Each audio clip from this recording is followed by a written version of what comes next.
Hello and welcome back to my YouTube channel. I know बहुत time बाद ये videos आ रही है यूट्यूब पे। ये वीडियो आई थिंक 2 या 2.5 साल बाद आ रही होगी। ठीक है, तो उसके बीच में वीडियोस नहीं आई, क्यों नहीं आई ये रीज़न मैं नहीं दूंगा, बट ये वीडियो क्यों आ रही है इसके रीज़न मैं ज़रूर दूंगा। बिकॉज मैं एक नई बाइक लेने का सोच रहा हूँ। ठीक है, यस।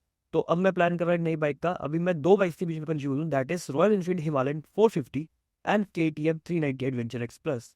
इन दोनों के बीच में मैं बहुत ज़्यादा कंफ्यूज हूँ।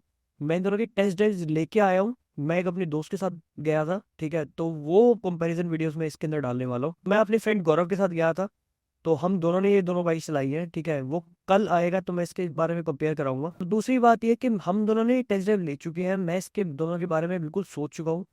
एक बाइक को मैं 80% मैं वोट दे चुका हूँ। ठीक है, वो 20% को क्लियर करने के लिए मैंने गौरव को बुलाया है। मेरे को ये था कि मैं डिस्कशन भी कर लूंगा उसके साथ और आपको मैं भी दिखा दूंगा कि उसके राय क्या है।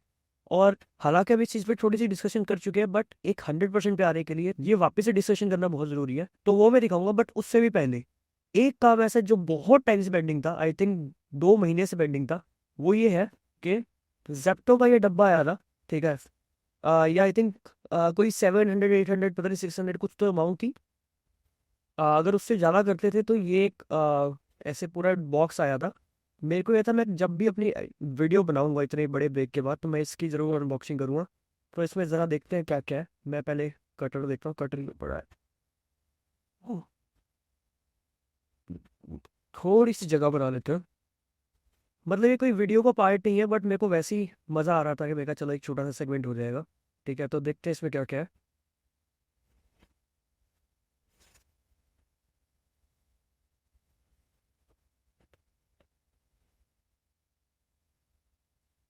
ऊपर ऊपर में वो कुछ तो कार्ड सा दिख रहा है। नाइस। सबसे ऊपर आता है कुछ नहीं, अच्छा लगता है ये तो। ओके, सबसे पहले आता है जवार के पफ है। नाइस, ये ट्राई करूंगा, वो टेस्टी लग रहे हैं। Then comes pizza oregano spice mix. अरे इनको पता है क्या मेरे को पिज्जा बहुत पसंद है। नाइस। ठीक है, then what is this? Herb bleach. ये तो मैं मम्मी मम्मी को दे दूंगा मुझे। ठीक है, बस। Then comes pasta masala mix. Nice, this is pasta masala mix. उसके बाद है व्हाट इज दिस, मतलब टाइप ऑफ मॉइस्चराइजर है ये इसके अंदर आया है। This is the moisturiser. Then from what is this, Mamaearth का अनियन शैम्पू। नाइस। मेरे को लग रहा था टूथपेस्ट तो आएगा ही आएगा, एक छोटा सा टूथपेस्ट है, पता नहीं कौन सी कंपनी का है ये। आयु देन आयु दंत करके कोई तो है ये, छोटा सा। ये मैं अपनी ट्रैवल में लेके जा सकता हूँ, सही रहेगा। ठीक है, उसके बाद एक और छोटी सी पैकेजिंग है, दैट इज बोरो प्लस, नहीं BB plus. Okay, this is makeup look without makeup. पता नहीं ये क्या है। Beauty cream, this is beauty cream. ये भी मैं मम्मी को ही दे दूंगा, मेरे तो क्या काम की। ये एक बड़ा पैकेज है। दिस इज हैदराबादी बिरयानी मसाला। अरे भाई साहब, नाइस यार, नाइस। अच्छा सामान दिया। देन कम्स एक चम्पी नवरत्न गोल्ड। तो ये कुछ ऐसे पैकेजिंग है। ठीक है, मेरे से पूरे फट गया, फट गया तो फट गया भाई। नवरत्न गोल्ड, इसमें सैशेज हैं बहुत सारे, तो ये सारे ऑयल है। ठीक है, वैसे दोस्तों को डिस्प्ले ही रख दूंगा, नहीं तो ये जरूर हो जाएगा ये सारा। एक कैचअप है भाई, ये कैचअप से मेरे पास इतनी सारी हो गई ना, मतलब कुछ भी आता है उसके साथ कैचअप तो आती है। और ये मेरे सबसे मेन चाहिए। हाँ, टिक टैक है वो छोटी सी क्यूट। दैट्स इट, यही था। बाकी पैकेजिंग भी कितनी सही है ना, और यहाँ पे देखो सारे के सारे स्पॉन्सर्स हैं इनके, जो जिन्होंने इसको स्पॉन्सर किया था। Nice nice, very nice. ठीक है, तो ये था इसका। तो इसके बाद मैं दिखाता हूँ अब हमारा डिस्कशन। चलो, ये सामने मेरा भाई है गौरव। हाय। ठीक है, इसने मेरे साथ टेंथ से ही है गंगानगर में। तो बेसिकली मैंने दो बाइक शॉर्टलिस्ट करी है, वो मैं बताता हूँ कौन कौन सी। पर हम वो जो दोनों बाइक्स हैं उसकी टेस्ट ड्राइव लेके आ चुके हैं। मैं भाई को इसलिए लेके आया क्योंकि इसने भी वो बाइक चलाई है, और मेरे को था कि मेरे को एक दूसरा रिव्यू भी मिल जाए और थोड़ी इजी भी हो जाती है। तो हमने एक ही दिन में टेस्ट ड्राइव ली थी, और ये टेस्ट ड्राइव के थोड़े दिन बाद की वीडियो है, ताकि हम एक डिटेल कन्वर्सेशन में बात कर सके। ठीक है भाई? बिल्कुल सही। तो चलो शुरू करते हैं। चीयर्स।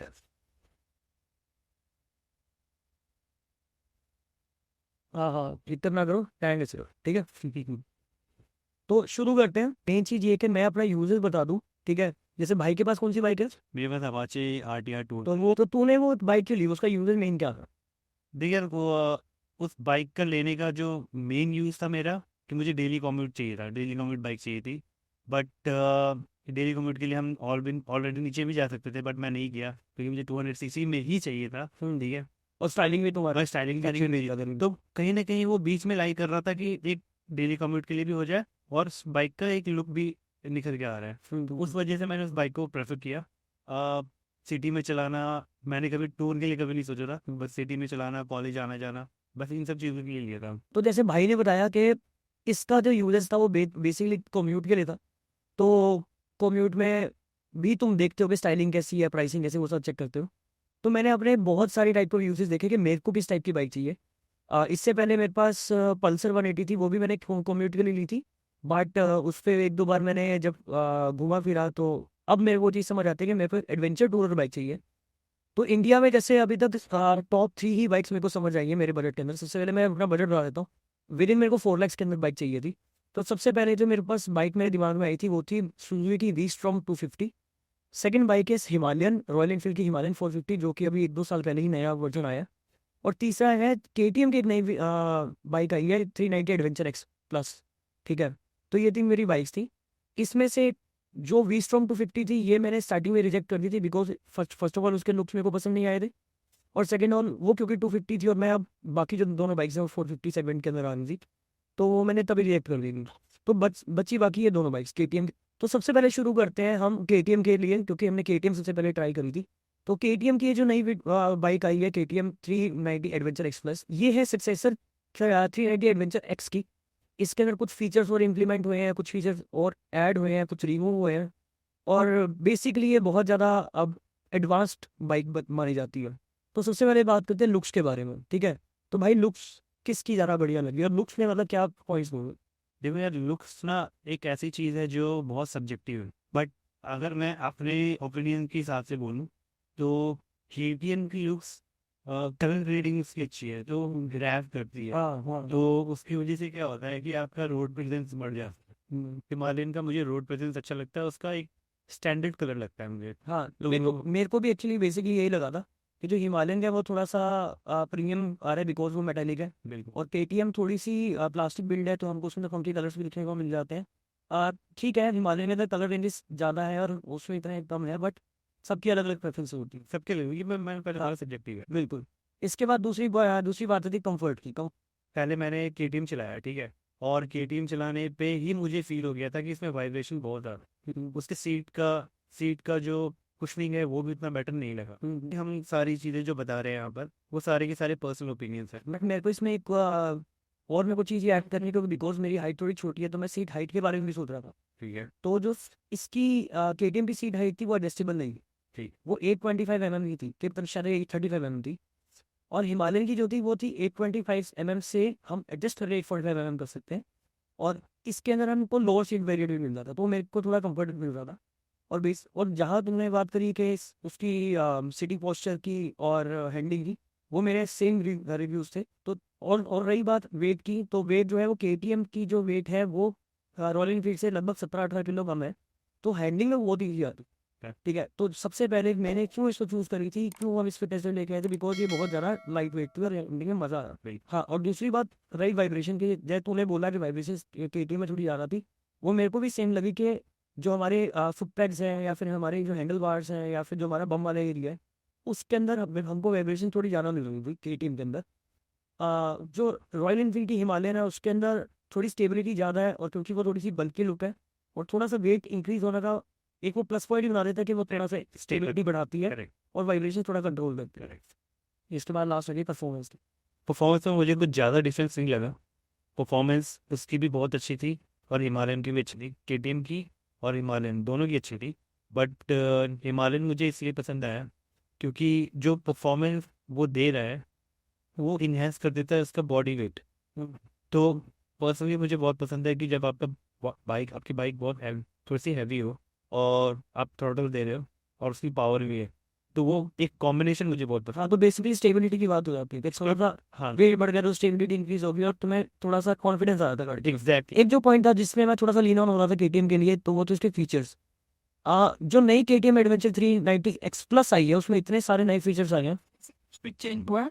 और इंटरनली क्या चेंज हुआ है मैं बता देता हूँ आपको। आपका traction control, cornering traction control, free riding modes और बूस्ट कंट्रोल और स्पीड कंट्रोल, दैट्स इट। और एक कस्टम स्विच में डायरेक्ट बटन दे दिए कि आप उसको डायरेक्टली प्रेस करेंगे तो राइड मोड, दैट्स। बाकी पूरी बाइक वही है। एक फीचर ऐसा जिसको देख के मेरे मुंह में पानी आ गया था, वो था क्रूज कंट्रोल। इस सेगमेंट की मतलब अगर मैं 3 to 4 lakhs के बारे में बात कर रहा हूँ तो ऐसी कोई बाइक नहीं है जिसके अंदर क्रूज कंट्रोल आता हो। और लास्ट बात ये रही, जब भी हम कोई नई गाड़ी लेते हैं तो सबका ये क्वेश्चन आता है कि देती कितना है, मतलब इसकी माइलेज कितनी है। तो अभी तक मेरे को सिर्फ एक टेस्ट ड्राइव लेके तो समझ नहीं आया माइलेज कितनी है, और जो शोरूम्स वाले बताते हैं, जो कंपनी वाले बताते हैं, उसको माइलेज हमेशा कम ही होती है। तो जितने भी मेरे को रेडिट से समझ आया, यूट्यूब से समझ आया, उसमें बेसिकली ऐसा था कि जो केटीएम है वो थोड़ी माइलेज कम देती है। तो वो देती है लगभग 24 से 28 के बीच में, उसका स्वीट स्पॉट रहता है माइलेज का। और ये हिमालयन का जो है वही थोड़ी माइलेज ज़्यादा मिल जाती है हमको। अगर हम हाईवे की बात करें तो 33, 32, 31 भी लोगों की आई हुई है। और सिटी के अंदर अगर आप थोड़ा सा रफ भी चला रहे हो तो 28, 27 के आसपास आपको माइलेज बहुत आराम से मिलती है। तो ये था इन दोनों के बीच में कंपैरिजन, ठीक है। बैक टू बैक मैंने दोनों के बारे में जितने पॉइंट्स बता सकते थे बता दिए। जैसे मैंने पहले बताया था, हमको इतने टेक्निक्स तो है नहीं कि हम बाइक के बारे में हर चीज़ बताएं, उतना हमको पता भी नहीं है, ठीक है। हम जैसा हमको फील हुआ, जैसे हमारा को कंफर्ट हुआ, हमने वैसे ही पूरी बात बताई। तो कुछ टाइम में ही ये पक्का हो जाएगा कि मैं कौन सी बाइक ले रहा हूँ। जल्दी आपको यूट्यूब पे पता ही लग जाएगा। वैसे तो तूने सोच ही लिया होगा कौन सी बाइक लेनी भाई मेरे को पसंद तो हिमालयन ही वाली है। है। तो फिर मिलते हैं एडवेंचर की अगली राइड पे।